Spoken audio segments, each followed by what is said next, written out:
Hello, in this video we're going to see how to actually sample from a population, and we're going to make use of the random number generator. All right, so if you haven't already done so, please watch the two videos, turning your stats wizard off and then using your random number generator. All right, so this is going to be a sampling distribution for a proportion. This is what we're going to end up building as a class. But here in this video, you're just going to learn how to take a sample. Right? We're not going to make an entire distribution until I collect all the samples from you. Okay? That's when we can actually make the distribution. So right now we're going to take a sample. Now before we start, I just wanted to give you an overview of what we're doing. So you're going to have a table, and it's representing a population of 300 women. And to be able to number the women, we're numbering from 00 all the way to 300. So if we were looking, for example, these are the first digits, so this is 00, the first woman, the second woman, the third woman, the fourth woman. Here are the tens, so 010 is 10, is a yes. Tens, so there's the 10s, 20s, 30s, 40s, right? 50s, right? So on and so forth until you get here, you get to 100, and then 200, and finally 300, all right? Now, what you'll see here, if somebody has an N, they're a no. That means they don't have the trait. If they have a Y, it means yes, they're a yes, they have the trait, okay? So let's take a look at what trait we're looking at. So, an article in the Huffington Post outlined how an increasing percentage of women are either waiting longer to have a child, or they're not having a child at all, and they're citing such reasons as the economic decline since the Great Recession, the unbridged gender wage gap, the cost of raising a child, and the difficulty of raising a child while working. So specifically, Huffington Post reported that 29% of women aged 30 to 34 are child-free. Right? So let's go ahead and label this problem. The trait is child-free. So a woman either has the trait, she's child-free, or she doesn't, she's not. So here's the trait, and it is a yes-no trait. Okay. The population is women aged 30 to 34, and how I can tell is I could put this word all in here. 29% of all women. So this is about the population.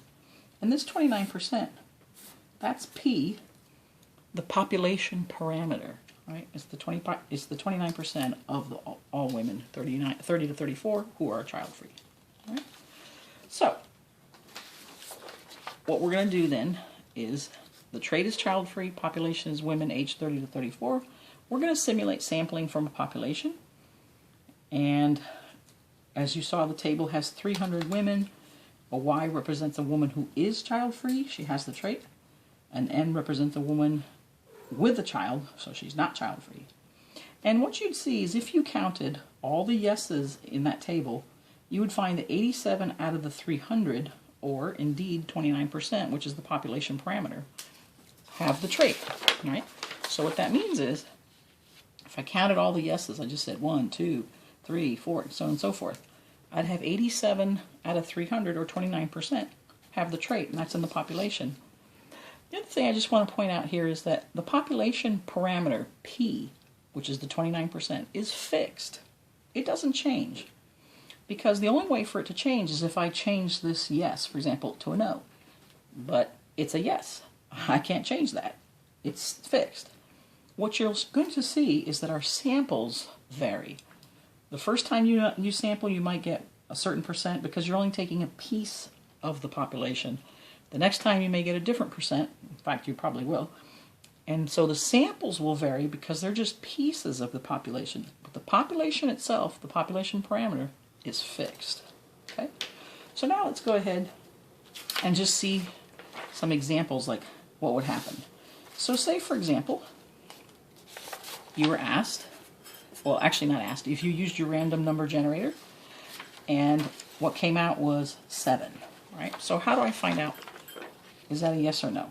So I go to my table, and 7 I have to represent in 3 digits, so I would want to represent that as 007. And I have to represent in three digits because I'm going from 0 to 300, so So here is 0, 0, and 7. So I cross 0, 0 with 7. I get that that's a no. So here I would get no. Let's look at another example. Let's say you had the random number generator give you 45. So remember, I have to translate that into 3 digits. So that's 0, 4, 5. I look at my table. Well, I'm in the 40s here, and here's 45 right there. So that's also a no. So let's see, I can go ahead and mark this. This was 7. This was 45, right? 5, 4. That was also a no. Do another example. Suppose you had 159. So now you have 3 digits. So in a sense, it just stays the same. And so I look, here's 15. And I go all the way here to 9. Here's 159. Oh, make sure here. That's also a no. And as our last example, we'll do 181. So that's just 181. So here's the 18s. And here's 1. Finally, we get a yes. Right, so that's a yes. So eventually what you're going to do is whatever the directions say for sampling. Let's suppose we're supposed to take a sample size of 40. So suppose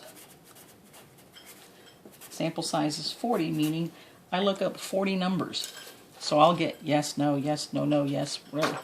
And let's say I'm tallying, and I'll say how many yeses do I have, how many no's do I have.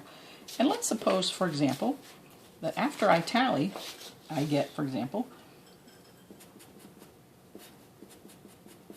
11 yeses, and then the rest are no's. So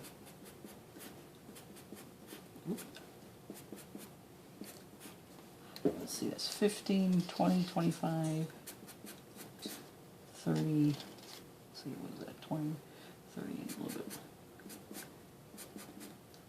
There we go.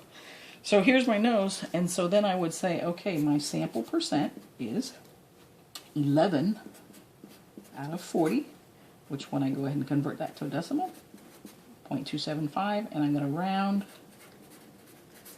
to 0.28, or 28%. Okay.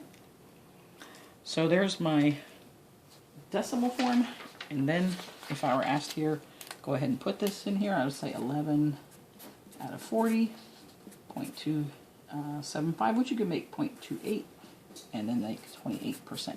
All right. And so you may have to sample a couple times, or however many times the direction says, and that's how we're going to sample. Thanks so much for listening.